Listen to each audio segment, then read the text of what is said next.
ओम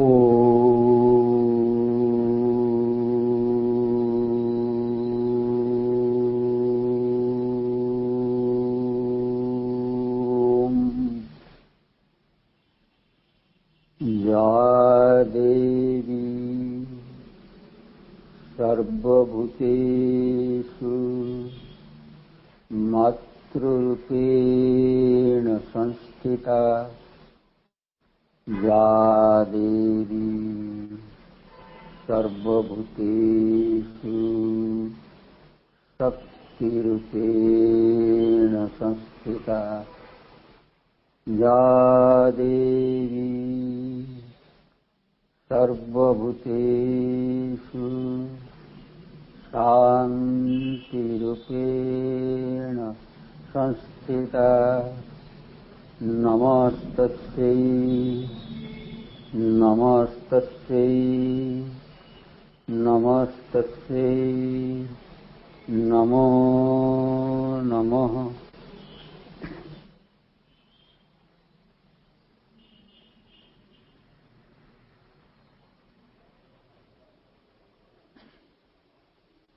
आज कही जे मनीष और भगवान परस्पर निकटरे ऋणी। मनीष और भगवान परस्पर ऋण सूत्र रे बंधा। कारण आम देखा मनीष किपरि भगवान पाखे ऋण सूत्र रे आबद्ध।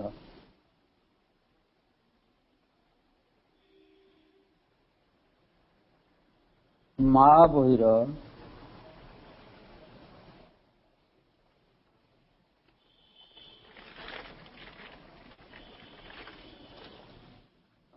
बहिर षष्ठ अध्याय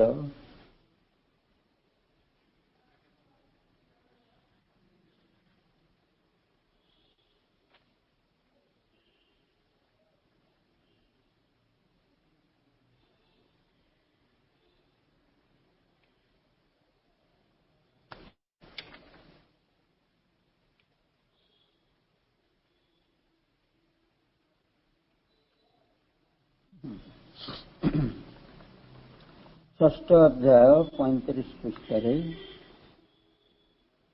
आपण मैंने समस्ते पढ़ी थे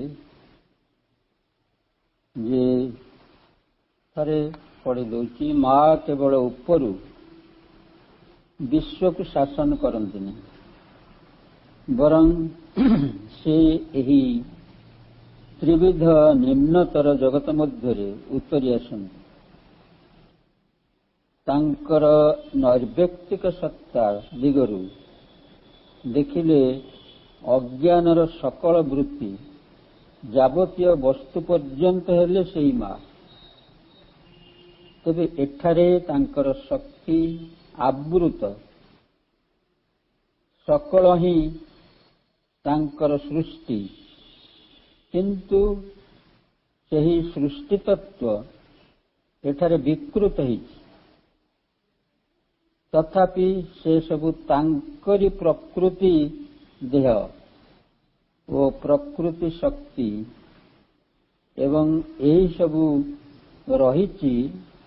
कारण परमेश्वरंकर गोटे रहस्यमय आदेश तांक मध्यस्थ संभावना राजीर केतक धारा प्रकाश करने निमित्त से सबको परिचालित करछन।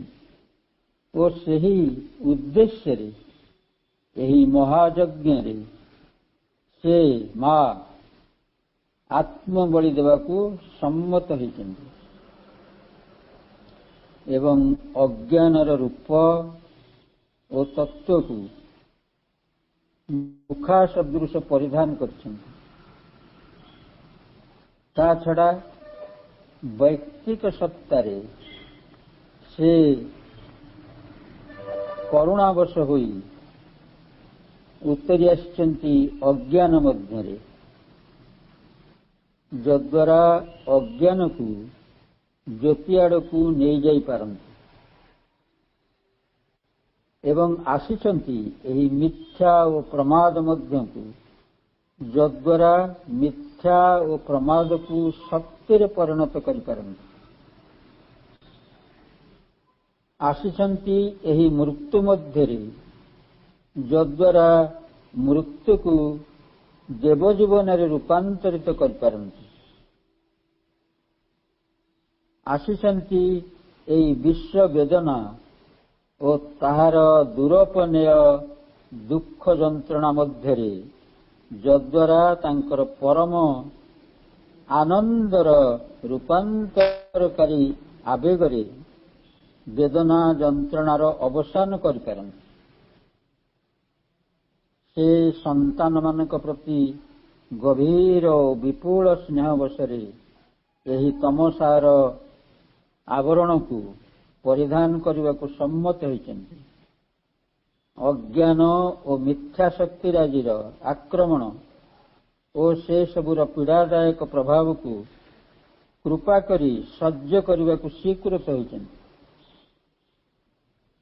ଜନ୍ମ ମୃତ୍ୟୁର ତୋରଣକୁ ପାର ହୋଇ ଚାଲି ଆସିଛନ୍ତି। ସୃଷ୍ଟିର ଯେତେ ଦୁଃଖ ଯନ୍ତ୍ରଣା ଓ ବେଦନା ସମସ୍ତ ନିଜ ଉପରେ ଗ୍ରହଣ କରିଛନ୍ତି।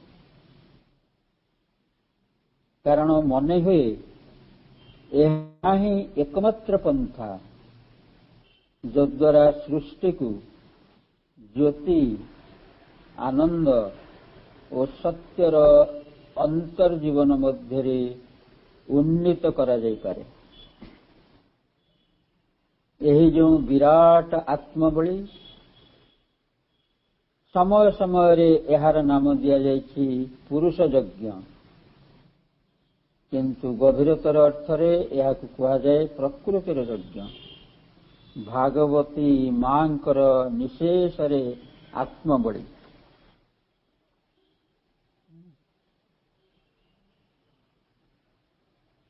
ତେଣୁ ମା କେବଳ ଆମେ ଦେଖିଲେ ଏଥିରେ ମା କେବଳ ଉପରୁ ବିଶ୍ୱକୁ ଶାସନ କରୁନାହାନ୍ତି। ସେ ଏହି ନିମ୍ନତର ମନ, ପ୍ରାଣ, ଶରୀର ଜଗତ ମଧ୍ୟରେ ଉତ୍ତରି ଆସିଛନ୍ତି। ଏହି ନିମ୍ନକୁ ଆସିବା ଫଳରେ ତାଙ୍କ ଶକ୍ତି ଆବୃତ ଓ ବିକୃତ ହୋଇଛି। ମା ଏହି ମହାଯଜ୍ଞରେ ଆତ୍ମବଳୀ ଦେବାକୁ ସମ୍ମତ ହେବାର କାରଣ, ପରମେଶ୍ୱର ତାଙ୍କର କେତେକ ଧାରାକୁ ଏଠାରେ ପ୍ରକାଶ କରିବାକୁ ଚାହାନ୍ତି। ତେଣୁ ମାଙ୍କୁ ଆମରି ପରି ଅଜ୍ଞାନର ମୁଖା ପିନ୍ଧିବାକୁ ପଡ଼ିଛି। ସେ ନିଜେ ଅଜ୍ଞାନ ଭିତରକୁ ନ ଆସିଲେ ଅଜ୍ଞାନକୁ ଜ୍ଞାନ ଆଡ଼କୁ, ଜ୍ୟୋତି ଆଡ଼କୁ ନେଇ ହେବନି। ମିଥ୍ୟାକୁ ସତ୍ୟରେ ପରିଣତ କରିହେବନି। ମୃତ୍ୟୁକୁ ଅମରତ୍ୱରେ ପରିଣତ କରିହେବନି। ଦୁଃସହ ବେଦନା ଯନ୍ତ୍ରଣାକୁ ପରମ ଆନନ୍ଦରେ ରୂପାନ୍ତରିତ କରିହେବନି। ମା ଯଦି ଖାଲି ଊର୍ଦ୍ଧ୍ୱରେ ରହିକରି ଚେଷ୍ଟା କରିବେ, ଆମରିମାନଙ୍କ ଲାଗି ଗଭୀର ଓ ବିପୁଳ ସ୍ନେହ ଯୋଗୁଁ ସେ ତମସାର ଆବରଣ ପିନ୍ଧିଛନ୍ତି। ଅଜ୍ଞାନ ଓ ମିଥ୍ୟା ଶକ୍ତିର ଯେତେ ସବୁ ପୀଡ଼ାଦାୟକ ପ୍ରଭାବକୁ ସହ୍ୟ କରିବା ଲାଗି ରାଜି ହୋଇଛନ୍ତି। ସେ ଆମରିମାନଙ୍କ ଲାଗି ଯେତେ ଯନ୍ତ୍ରଣା, ଯେତେ ଦୁଃଖ, ଯେତେ ବେଦନା ନିଜ ଉପରେ ଗ୍ରହଣ କରିନେଇଛନ୍ତି। କାରଣ ଏହା ହିଁ ଏକମାତ୍ର ଉପାୟ, ଯଦ୍ୱାରା ଜଗତକୁ ମିଥ୍ୟା ମଧ୍ୟରୁ, ଅନ୍ଧକାର ମଧ୍ୟରୁ, ଅଜ୍ଞାନ ମଧ୍ୟରୁ ସତ୍ୟ, ଜ୍ୟୋତି ଓ ଜ୍ଞାନ ମଧ୍ୟକୁ ନେଇ ହେବ। ମା ଏଠାରେ ଜନ୍ମ ନ ନେଇ ଊର୍ଦ୍ଧ୍ୱରେ ରହିଥିଲେ ସେଠୁ ଏ କାର୍ଯ୍ୟ କରି ହୋଇନଥାନ୍ତା। ମାଙ୍କର ଏହି ନିଶେଷ ଆତ୍ମବଳୀକୁ ପ୍ରକୃତିର ଯଜ୍ଞ ବୋଲି କୁହାଯାଇଛି। ଏହି ଆଲୋଚନା ପୂର୍ବରୁ ଏଇଠି ମନେ ପଡ଼େ ଆପଣଙ୍କ ଏହି ନିୟମିତ କାର୍ଯ୍ୟକ୍ରମର ପରିଚାଳିକାଙ୍କର ଏକ କଥା।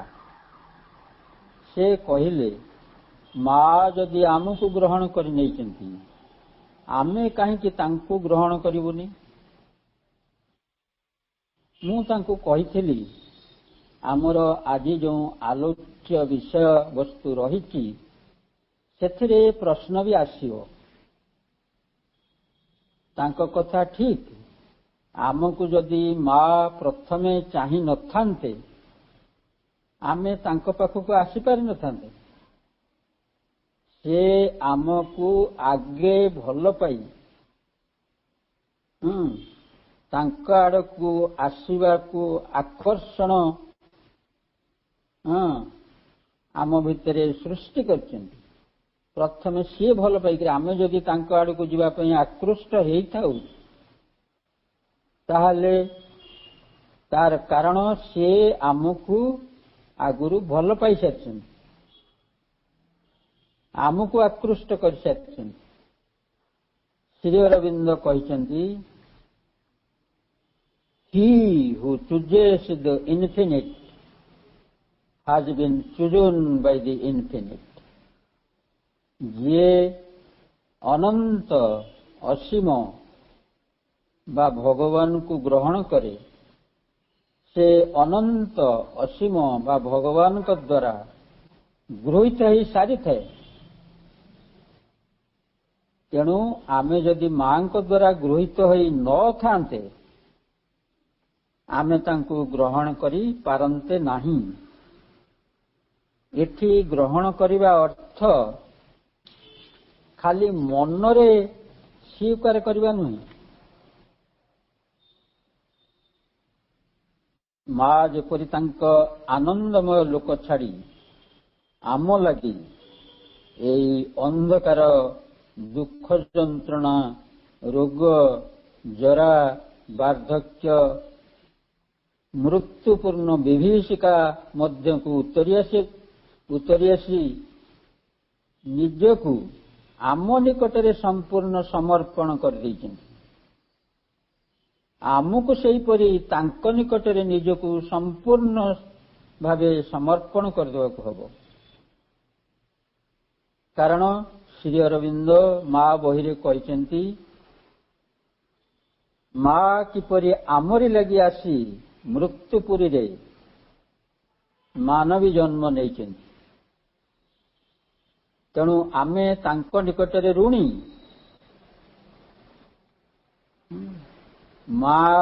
ମା ବି ଆମ ନିକଟରେ ଋଣୀ। ଆମେ ଯେମିତି ତାଙ୍କ ନିକଟରେ ଋଣୀ, ସିଏ ବି ଆମ ନିକଟରେ ଋଣୀ। ଭଗବାନ ଯେମିତି, ଭଗବାନଙ୍କ ନିକଟରେ ଆମେ ଯେପରି ଋଣୀ, ଭଗବାନ ବି ଆମ ନିକଟରେ ଋଣୀ। ସ୍ୱର୍ଗ ନିକଟରେ ପୃଥିବୀ ଯେପରି ଋଣୀ, ପୃଥିବୀ ନିକଟରେ ସ୍ୱର୍ଗ ବି ସେହିପରି ଋଣୀ। କାରଣ ପରାତ୍ପର ପରମ ଚାହାନ୍ତି ସୃଷ୍ଟିରେ ତାଙ୍କର କିଛିଟା ଧାରାର ଅଭିବ୍ୟକ୍ତି, ନିଜକୁ ଅଭିବ୍ୟକ୍ତି କରିବାକୁ ଚାହାନ୍ତି ସେ ସୃଷ୍ଟିରେ। ତାଙ୍କରି କାମ ଲାଗି ଆମକୁ ଏହି ଦୁଃଖ, ଯନ୍ତ୍ରଣା ପରିପୂର୍ଣ୍ଣ ମୃତ୍ୟୁପୁରୀରେ ଜନ୍ମ ନେବାକୁ ପଡ଼ିଛି। ସେଇ ଆମକୁ ପଠେଇଛନ୍ତି ଏ ମୃତ୍ୟୁପୁରୀକୁ। ତେଣୁ ସେଇ ପରମ ଭଗବାନଙ୍କ ପ୍ରତିନିଧି ରୂପେ ମା ଆମ ପାଖରେ ଋଣୀ। ତେଣୁ ଆମେ ଦେଖିଲେ ସ୍ୱର୍ଗ ବା ଭଗବାନ ଆମ ନିକଟରେ ଋଣୀ, ଆମେ ବି ସ୍ୱର୍ଗ ଆଉ ଭଗବାନଙ୍କ ନିକଟରେ ଋଣୀ। ତାଙ୍କରି କାର୍ଯ୍ୟ ଲାଗି ସେ ଆମକୁ ଏଠିକି ପଠେଇଛନ୍ତି। ଖାଲି ପଠେଇ ନାହାନ୍ତି, ନିଜେ ବି ଏଇ ଦୁଃଖ ଯନ୍ତ୍ରଣାପୂର୍ଣ୍ଣ ମୃତ୍ୟୁପୁରୀକୁ ଆସି ଆମ ମଧ୍ୟରେ ଆମ ସହ ରହିଛନ୍ତି, ଆମକୁ ସାହାଯ୍ୟ କରୁଛନ୍ତି।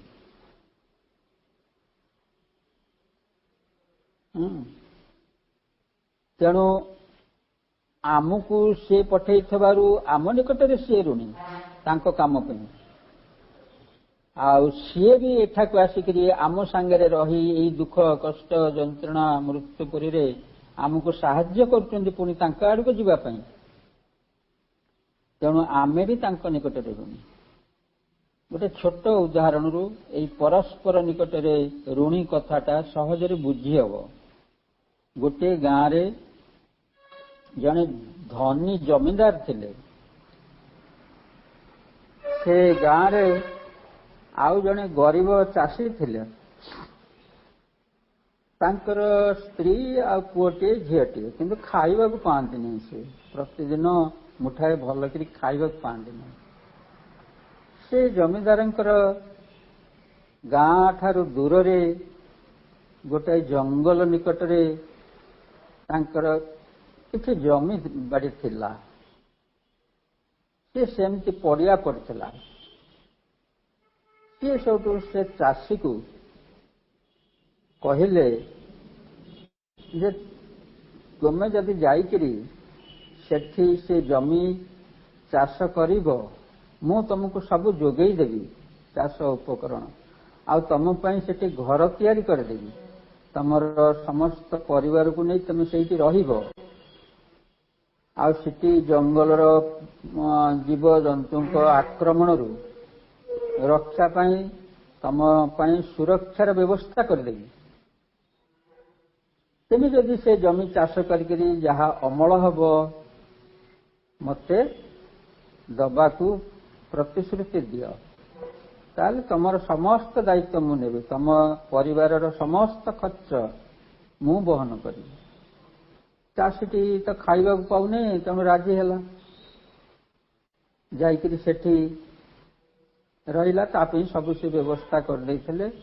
ତାର ରହିବାରେ ଖାଇବାରେ କିଛି ଅସୁବିଧା ହେଲାନି। ତା ପରିବାରର ସେଠି ରହି ସେ ନିଷ୍ଠାର ସହିତ ଚାଷ କରି ଯାହା କିଛି ଶସ୍ୟ ଫସଲ ଅମଳ ହୁଏ ସେ ଆଣିକରି ଦେଇଦିଏ ଜମିଦାରଙ୍କୁ।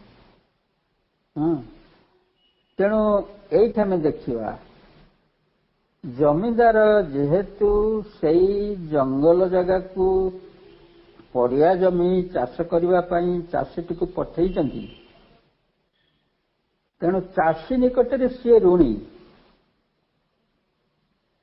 ଆଉ ଚାଷୀଟି ଯେତେବେଳେ ସେଠି ରହି ତା ପରିବାର ପାଇଁ ସବୁ ଖର୍ଚ୍ଚ ସବୁ ପ୍ରକାର ବ୍ୟବସ୍ଥା ସହଜରେ ସୁବିଧାରେ ସେ ଜମିଦାରଙ୍କ ଠାରୁ ପାଇପାରୁଛି, ତେଣୁ ଚାଷୀଟି ବି ତାଙ୍କ ନିକଟରେ ଋଣୀ। ଠିକ୍ ସେଇଭଳି ଢଙ୍ଗରେ ଆମେ ଭଗବାନଙ୍କ ନିକଟରେ ଋଣୀ। କାରଣ ଭଗବାନ ଆମର ସବୁ ଦାୟିତ୍ୱ ନେଇଛନ୍ତି, ଆମକୁ ପଠେଇଛନ୍ତି, ଆମକୁ ନିଃସହାୟ କରି ଏଠି ଛାଡ଼ି ଦେଇନାହାନ୍ତି। ଆମେ ସବୁବେଳେ ଆମ ଭିତରେ ସେ ଆମରି ଆତ୍ମା ରୂପରେ ରହିଛନ୍ତି। ଆଉ ଆମେ ଯଦି ତାଙ୍କର ଉପରେ ବିଶ୍ୱାସ ଭରସା ରଖୁ, ସେ ସବୁ ପ୍ରକାରର ସାହାଯ୍ୟ ଆମକୁ ଦେବା ପାଇଁ ପ୍ରସ୍ତୁତ। କାହିଁକି ନା ଭଗବାନ ଚାହାନ୍ତି ଏଠି ଏଇ ସୃଷ୍ଟିରେ ତାଙ୍କର ଅଭିବ୍ୟକ୍ତି, ପୂର୍ଣ୍ଣ ଅଭିବ୍ୟକ୍ତି। ତେଣୁ ଆମକୁ ପଠେଇଛନ୍ତି, ଆମେ ଯେମିତି ଏଠି ପହଞ୍ଚିକରି ତାଙ୍କ ଆଡ଼କୁ ଯିବାକୁ ଚେଷ୍ଟା କରିବୁ।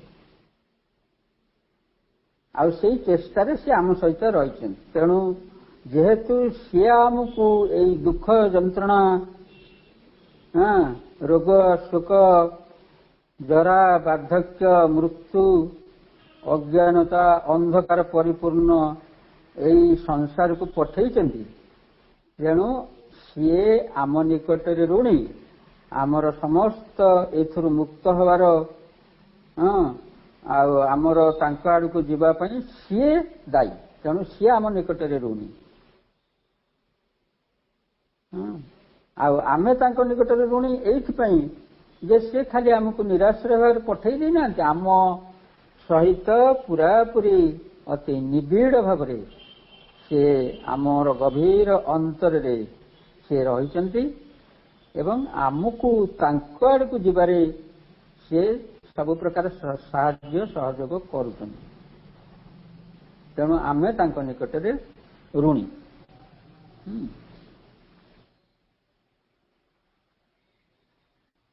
ତେଣୁ ବର୍ତ୍ତମାନ ଆମେ ଜାଣିଲେ ଭଗବାନ ଓ ମଣିଷ ପରସ୍ପର ନିକଟରେ ଋଣୀ। ଏବେ ପ୍ରଶ୍ନ ଉଠୁଛି, ଏଇ ଋଣକୁ ଉଭୟ ପରିଶୋଧ କରିବେ କିପରି? ସାବିତ୍ରୀ ପୃଷ୍ଠା 67 ରେ ଶ୍ରୀ ଅରବିନ୍ଦ ଲେଖିଛନ୍ତି, a mutual debt binds man to the Supreme. His nature we must put on as he put ours.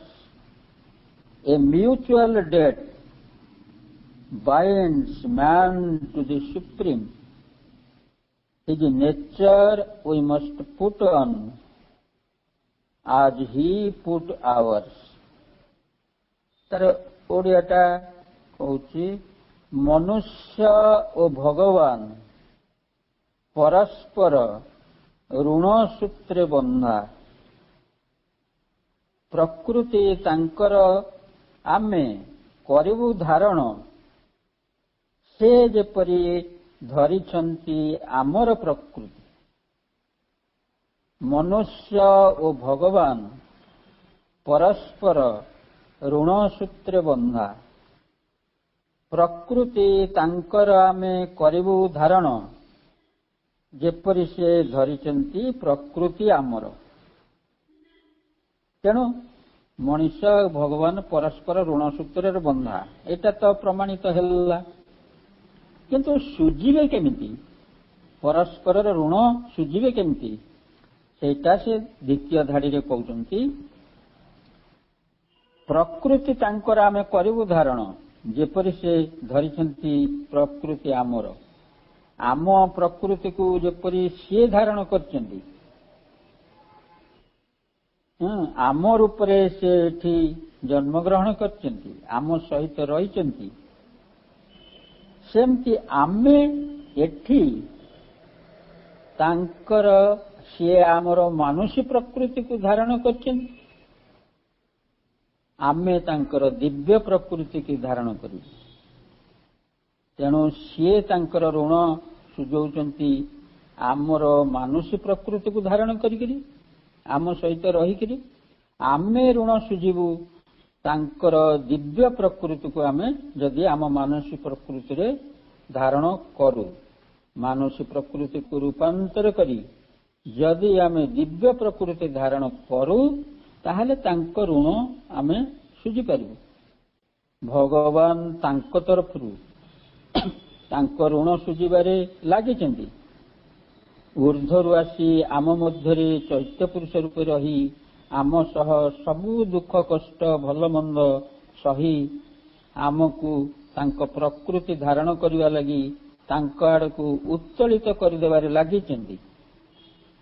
दरकार बेले निजे आमरी रूपरे एठारे जन्म ग्रहण करी आमर कष्टकर यात्रा पथ को यथासंभव सहज कर दउचंती। किंतु आम तरफरु तांको तरफरु एटा से करूचंती, तांकर से हेला करूना। आम तरफरु ऋण सुझिबा पई आमकु भगवान को इच्छा पूरण करबा को हेबो।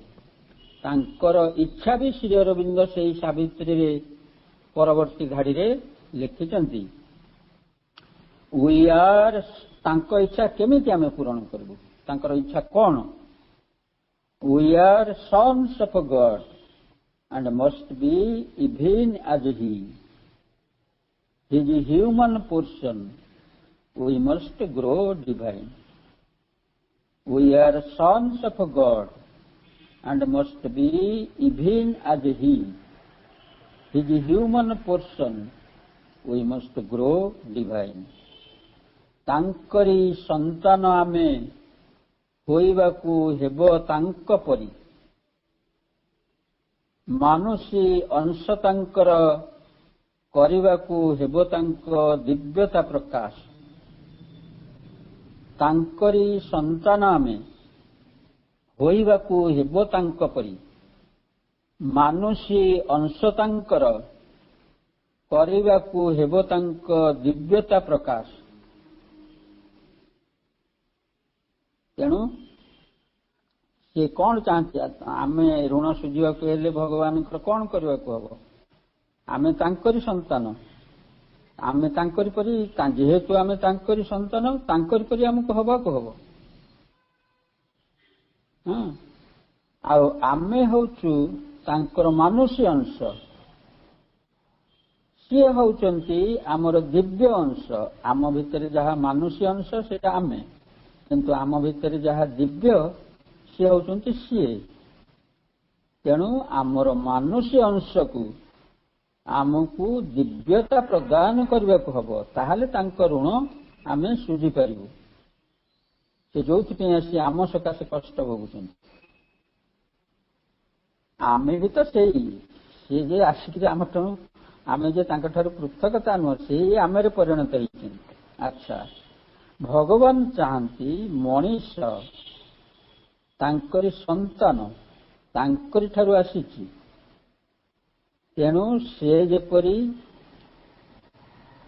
ସେ ଭଗବାନ ଯେପରି, ସିଏ ସେହିପରି ହଉ, ମଣିଷ ସେହିପରି ହଉ। ମଣିଷ ଭଗବାନଙ୍କର ମାନୁଷୀ ଅଂଶ, ଭଗବାନ ମଣିଷର ଦିବ୍ୟ ଅଂଶ। ଭଗବାନ ଚାହାନ୍ତି ତାଙ୍କ ମାନୁଷୀ ଅଂଶଟା ବି ଦିବ୍ୟ ହେଇଯାଉ। ଭଗବାନ ମଣିଷ ମଧ୍ୟକୁ ଉତରି ଆସିଛନ୍ତି, ମଣିଷ ଭଗବାନଙ୍କ ମଧ୍ୟକୁ ଉଠିଯାଉ। ଏଇ ପୃଥିବୀରେ ଭଗବାନଙ୍କର ପୂର୍ଣ୍ଣ ଅଭିବ୍ୟକ୍ତି ଘଟୁ। ଭଗବାନ ତାଙ୍କ ଋଣ ସୁଝିବାରେ ହେଳା କରୁନାହାନ୍ତି, କିନ୍ତୁ ମଣିଷ ନାନା ପ୍ରକାର ଆଳ ଦେଖେଇ ନିଜ ଋଣ ସୁଝିବାରେ ହେଳା କରୁଛି। ମଣିଷ ଯେତେ ଶୀଘ୍ର ତାର ଋଣ ସୁଝିବାରେ ମନ ଦେବ, ସେତେ ଶୀଘ୍ର ସେ ଏହି ପୃଥିବୀରେ ଦିବ୍ୟତା ପ୍ରାପ୍ତ ହେବ। ଏହି ପରସ୍ପର ଋଣ ସୁଝିବାକୁ ଅନ୍ୟ ଅର୍ଥରେ ଯଜ୍ଞ ବୋଲିକରି କୁହାଯାଏ। ଆମେ ମା ବହିରେ ପଢିଲେ ସେଇଠି ଯଜ୍ଞ, ଏଇ ମହାଯଜ୍ଞରେ ମା ନିଜକୁ ବଳି ଦେଇଛନ୍ତି। ଯଜ୍ଞ ଏକ ବୈଦିକ ଶବ୍ଦ, ଇଂରେଜୀ ପ୍ରଭୃତିରେ ଏହାର କୌଣସି ଉପଯୁକ୍ତ ପ୍ରତିଶବ୍ଦ ନାହିଁ। ଯାହା ଅଛି ତାହା ହେଉଛି କଣ? ଯଜ୍ଞକୁ ଇଂରାଜୀରେ ସାକ୍ରିଫାଇସ୍ କୁହାଯାଏ, କିନ୍ତୁ ଯଜ୍ଞର ଏହା ଯଥାର୍ଥ ପ୍ରତିଶବ୍ଦ ନୁହଁ। ବୈଦିକ ଶବ୍ଦଗୁଡ଼ିକର ସାଧାରଣତଃ ଦୁଇ ପ୍ରକାର ଅର୍ଥ ଥାଏ। ବାହାର ଦୃଷ୍ଟିରୁ ଗୋଟିଏ ଅର୍ଥ, ଯାହାକୁ ସ୍ଥୂଳ ଅର୍ଥ କୁହାଯାଏ। ଆନ୍ତର ଦୃଷ୍ଟିରୁ ଆଉ ଗୋଟିଏ ପ୍ରକାର ଅର୍ଥ ଥାଏ ତାର, ଯାହାକୁ ସୂକ୍ଷ୍ମ ଅର୍ଥ କୁହାଯାଏ। ବାସ୍ତବରେ ସ୍ଥୂଳ ଅର୍ଥଟି ଏକ ପ୍ରତୀକ, କିନ୍ତୁ ସୂକ୍ଷ୍ମ ଅର୍ଥଟି ପ୍ରକୃତ ସତ୍ୟ। ଯେପରି ମାଙ୍କ ପ୍ରତୀକଟି ସ୍ଥୂଳ ଭାବରେ ଆମେ ଦେଖୁଛୁ, କିନ୍ତୁ ସେ ପ୍ରତୀକର ପଶ୍ଚାତରେ ଯୋଉ ସତ୍ୟ ରହିଛି, ପ୍ରତୀକର ପଶ୍ଚାତରେ ଯଥାର୍ଥରେ ମା ରହିଛନ୍ତି। ତେଣୁ ସେଇଠି ହେଉଛି ସୂକ୍ଷ୍ମ ସତ୍ୟ, ପ୍ରତୀକଟି ହେଉଛି ସ୍ଥୂଳ ସତ୍ୟ। ସେମିତି ବୈଦିକ ଶବ୍ଦର ଦିଟା ଅର୍ଥ, ବାହାରେ ଗୋଟାଏ ଅର୍ଥ, ଭିତରେ ଗୋଟାଏ ଅର୍ଥ। ସ୍ଥୂଳରେ ଗୋଟାଏ ଅର୍ଥ, ସୂକ୍ଷ୍ମରେ ଗୋଟାଏ ଅର୍ଥ। ବାହାର ସ୍ଥୂଳ ଅର୍ଥରେ ଏକ ଅଗ୍ନିକୁଣ୍ଡରେ ମନ୍ତ୍ରପାଠ ସହ ଘୃତ, ପତ୍ର, ପୁଷ୍ପ, ଫଳ, ଅନ୍ୟାନ୍ୟ ଦ୍ରବ୍ୟ ସବୁ ଆଣି अर्पण करने साधारणतः यज्ञ बोली कुहाଯାए। ये होची यज्ञर स्थूल रूप, स्थूल अर्थ। यार एटा प्रकृत यज्ञ नुह। जमती ओषा बार पूजा पर्वाणी सब आम पालन कर, यार पश्चात थाए एक उद्देश्य, एक व्यक्तिगत किंबा समष्टिगत अभिलाषा पूरण पर यज्ञ करा जाए। किंतु सूक्ष्म अर्थरे अंतरर अभिप्सा, अंतरर समर्पण, अंतरर उत्सर्ग आदि जहाँ देवता भगवान करा जाए ताकू यज्ञ बोलिकी कह जाए। यज्ञर प्रकृत अर्थ होची सेई अभिप्सा, समर्पण, उत्सर्ग आदि। एथिरे मनुष्यर सबु कामना, वासना, अहंकार आदि को अंतरर जो यज्ञ, बाहर यज्ञ घी ढालुंट, फलमूल पत्र पुष्प ढालुंट, किंतु अंतर यज्ञ कामना, वासना, अहंकार जिते सब तार विकृति प्रकृतिर से सब को आहुति दि जाए। किंतु आमे सबु बड़े बाहर विधि विधान ओषा व्रत क्रिया कर्म रे माति से सबुर आंतर अर्थ को भूली जाए। प्रतीक को आम छाती मारिकी तार सत्य उपर पाद पकाई दर्प भरे चलु आ कहूचु सत्य आम काम करूँ। प्रतीक कहीं प्रतीक मराही आम छाती। ये सृष्टि यज्ञ ही आरंभ हो। परम पुरुष भगवान निजे इच्छा करी निजकू यज्ञर हव्य रे परिणत करी ये सृष्टि रे परिणत होइछन। निजकू यज्ञ अर्थ निजकू उत्सर्ग करवा कहा जाए। तांको मस्तकरू ज्ञानर प्रतिनिधि ब्राह्मण सृष्टि हेले, बाहुजुगलरू शक्तिर प्रतीक प्रतिनिधि क्षत्रिय माने सृष्टि हेले, उरुजुगलरू उत्पादन और संगठनर प्रतिनिधि वैश्य माने सृष्टि हेले, पादजुगलरू सेवार प्रतिनिधि शूद्र माने सृष्टि हेले। अर्थात भगवान निजे सब परिणत हेले। ब्राह्मण क्षत्रिय वैश्य शूद्र भितर किछि मौलिक पार्थक्य नहीं। भगवान तांकर कर्म हिसाब रे जो कर्म करिवे सेही भली भाबरे ये सब नाम सृष्टि होइछि। नाम आ कर्म सृष्टि हेले अर्थात भगवान निजे सब परिणत हेले। से तांको परम धामरू निम्न को अवतरण करने फल सृष्टि होइछि। यदि सही परम धाम था सृष्टि हो पार न था। वर्तमान सृष्टि निम्नरू ऊर्ध्व को सही परम धाम आड़ को उठी चली। जो परम धाम रु आसिकरी एठी सृष्टि रचना होइछि, वर्तमान सृष्टि सही परम धाम आड़ को उठी चली चेतना रे। भगवान सृष्टि रे परिणत होइछन्ति, सृष्टि पुणी भगवान रे परिणत हेबार लागि। एई परि भाबे परस्पर परस्परर ऋण सुझुछन्ति।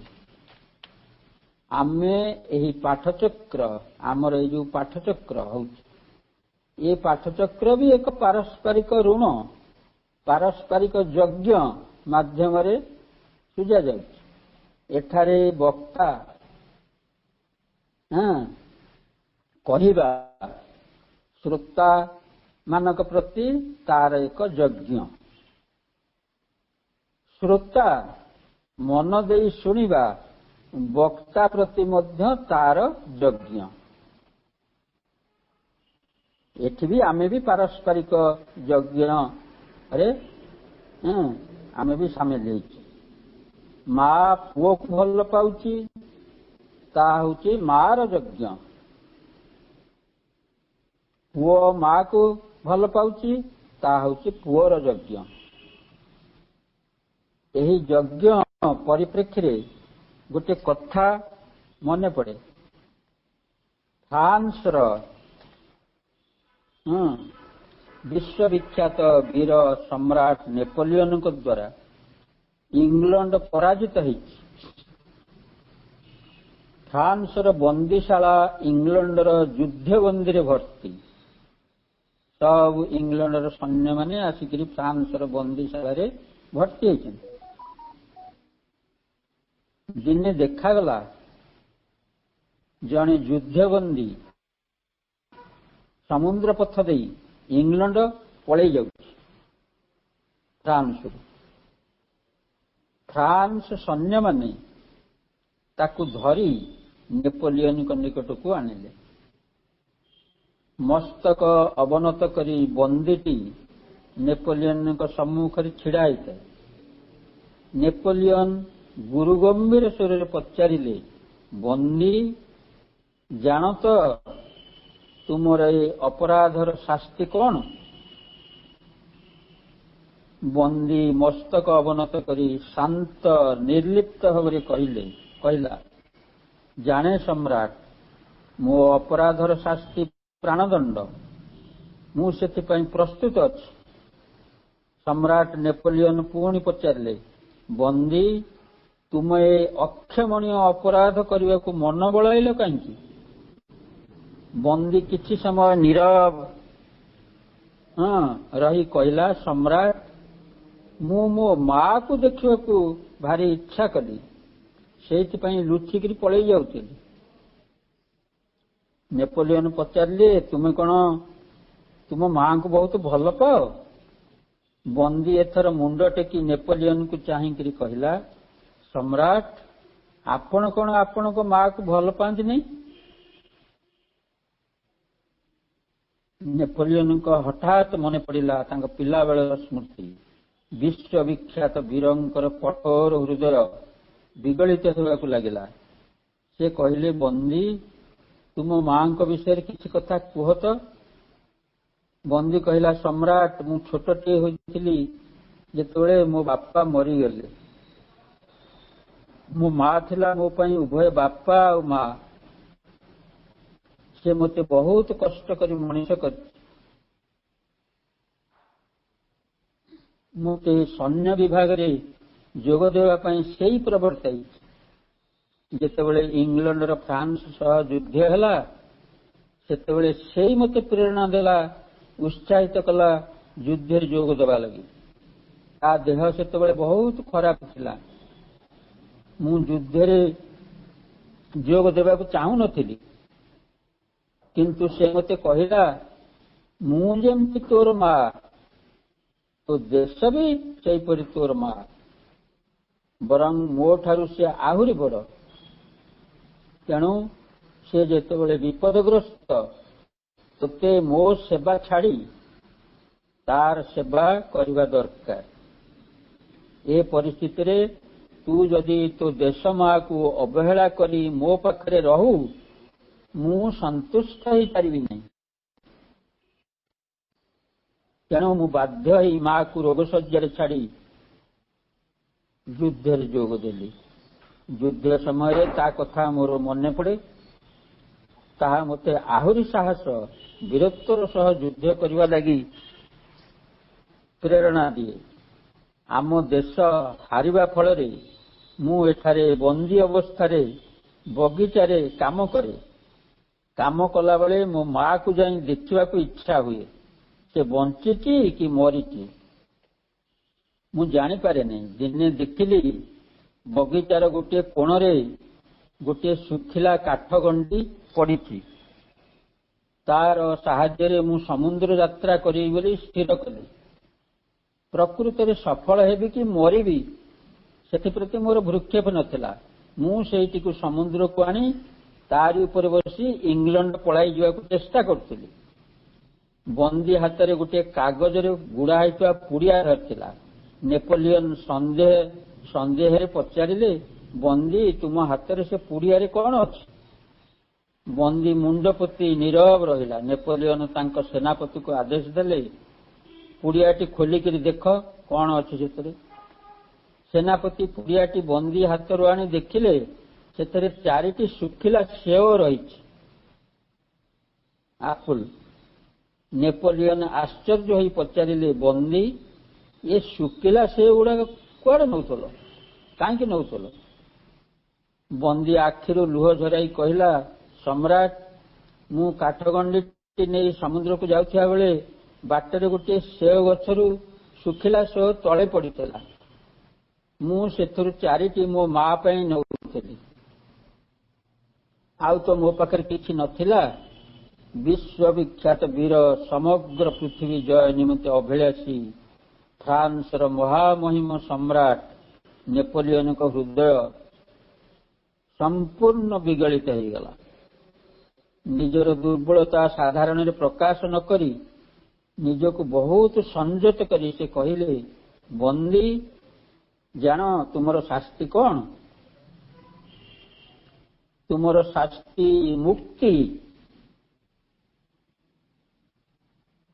ତୁମ ଭଳି ବୀର, ଦେଶପ୍ରେମୀ, ମାତୃଭକ୍ତ ସୈନିକ ଫ୍ରାନ୍ସର ଶତ୍ରୁ ନୁହଁ। ତୁମେ ଫ୍ରାନ୍ସର ପରମ ବନ୍ଧୁ, ଚରମ ଆଦର୍ଶ। କାଲି ତୁମର ଇଂଲଣ୍ଡ ଫେରିଯିବାର ସମସ୍ତ ବ୍ୟବସ୍ଥା ହେବ। ପରଦିନ ବନ୍ଦୀଟି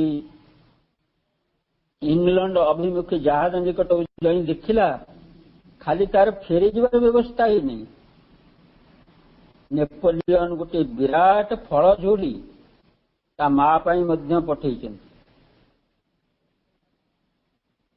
ନେପୋଲିଅନଙ୍କ ମହାନ ହୃଦୟ ତା ଆଖିରେ ସୃଷ୍ଟି କଲା କୃତଜ୍ଞତାର ଅଶ୍ରୁ। ଏଠାରେ ବନ୍ଦୀର ତା ମା ପ୍ରତି ପ୍ରେମ, ତା ମାର ତା ପ୍ରତି ପ୍ରେମ ଓ ସମ୍ରାଟ ନେପୋଲିଅନଙ୍କର ବନ୍ଦୀ ପ୍ରତି ସହାନୁଭୂତି ସବୁଗୁଡ଼ିକ ଶକ୍ତିଶାଳୀ ସଫଳ ଆନ୍ତର୍ଯଜ୍ଞ। ମା ପୁଅ ଝିଅଙ୍କୁ ଭଲ ପାଉଛି, ପୁଅ ଝିଅ ମାକୁ ଭଲ ପାଉଛନ୍ତି, ପରସ୍ପର ଲାଗି ନିଜକୁ ଉତ୍ସର୍ଗ କରୁଛନ୍ତି। ଏହା ଏକ ସ୍ୱାଭାବିକ ଯଜ୍ଞ, ସାଧାରଣ ଯଜ୍ଞ। କିନ୍ତୁ ଯେତେବେଳେ ଆମେ ଦିବ୍ୟ ଜନନୀ ଶ୍ରୀମାଙ୍କୁ ସେଇଭଳି ସ୍ୱାଭାବିକ ଭାବରେ ଆମର ମା ରୂପରେ ଭଲ ପାଇପାରିବୁ, ତାଙ୍କ ଲାଗି ଜୀବନ ଉତ୍ସର୍ଗ କରିପାରିବୁ, ତାହା ହେବ ଏକ ମହାନ ଅସାଧାରଣ ଯଜ୍ଞ। ଏ ପୃଥିବୀରେ ନିରନ୍ତର ସବୁ କ୍ଷେତ୍ରରେ ଆଦାନ ପ୍ରଦାନର ଯଜ୍ଞ ଚାଲିଛି। ଏହି ଆଦାନ ପ୍ରଦାନ ଉତ୍ସର୍ଗ ଫଳରେ ଅହଙ୍କାର ଲୋପ ପାଉଛି। ଏହି ଯଜ୍ଞରୁ ଆସେ, ଏହି ଉତ୍ସର୍ଗରୁ, ଏହି ଯଜ୍ଞରୁ ଆସେ ଭକ୍ତି, ଭକ୍ତିରୁ ଆସେ ଜ୍ଞାନ, ଜ୍ଞାନରୁ ଆସେ ତ୍ରିବିଧ ମୁକ୍ତି,